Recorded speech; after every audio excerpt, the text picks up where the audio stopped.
जिस नारी को 30 साल हो गए हों, बच्चे नहीं हों, 35 साल हो गए हों, संतान नहीं हो, 25 साल हो गए, 20 साल हो गए, संतान का सुख ना हो, और डॉक्टर ने कह दिया कि कोई बहुत बड़ी बीमारी किसी व्यक्ति को है,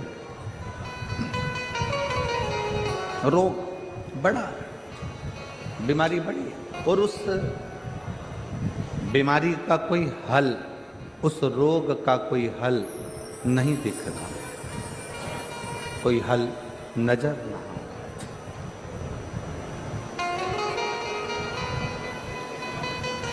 कोई हल दिख ना रहा। तो बैसाख महीने में शिव सप्त तीर्थ का एक अनुष्ठान अपने जीवन में जरूर करें। मट्टी के पात्र में जल भरना, और मट्टी के पात्र में जल भरकर प्रतिदिन रोज 7 दिन का ये नियम होता है सप्ततीर्थ। बस विराम जो है उसका प्रदोष के दिन होना चाहिए। और बैसाख के महीने में जब आप सप्ततीर्थ का अनुष्ठान करें, 1 घड़ा जल का रोज भरें प्रतिदिन,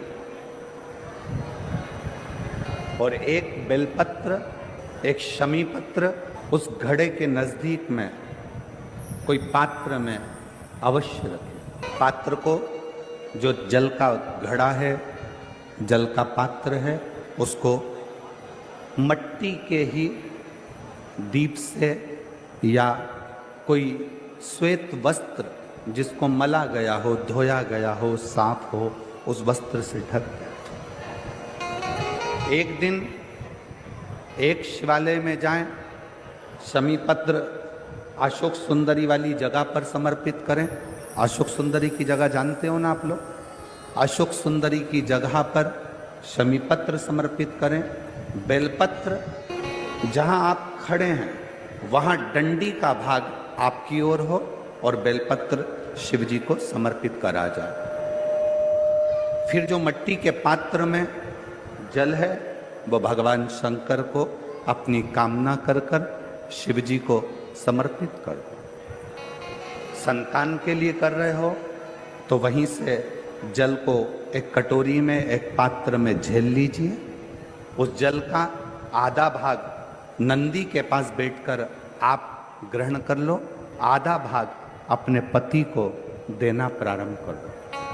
कोई रोग के लिए कर रहे हो, किसी बीमारी के लिए कर रहे हो, तो वो जल आप अपने घर की देहली में प्रवेश करने के पहले अपने मुख में उसको ग्रहण कर लो। एक दिन में एक शिवालय, दूसरे दिन दूसरा शिवालय, तीसरे दिन तीसरा शिवालय। अगर अपने नगर में, अपने गांव में, अपने क्षेत्र में 7 शंकर के मंदिर नहीं हो, यदि अपने गांव में, अपने नगर में, अपने क्षेत्र में 7 शंकर के शिवालय नहीं हो, तो मिट्टी का शिवलिंग बनाकर उस पे चढ़ा, पर रोज एक शिवालय अलग होना चाहिए। प्रतिदिन प्रदोष के दिन जब आप इस सप्ततीर्थ का विराम करेंगे, उस समय पर जल, जब प्रदोष काल आए, प्रदोष काल का जब समय हो जल चढ़ाओ सुबेरे, और प्रदोष काल का जब समय हो उस जल का पान उस प्रदोष काल में कर लेना। प्रदोष को, जो प्रदोष काल में उस जल को शंकर का पंचाक्षर मंत्र नमः शिवाय, षडाक्षर मंत्र ओम नमः शिवाय या श्री शिवाय नमस्तुभ्यम बोलकर प्रदोष काल में उस जल का पान करें। बाबा को प्रार्थना करें, शिव से विनय करें। ये नियम केवल बैसाख के महीने में होता है, इसको बाकी के महीने में नहीं किया जाता है। इसको बाकी के महीने में नहीं करते, केवल बैसाख।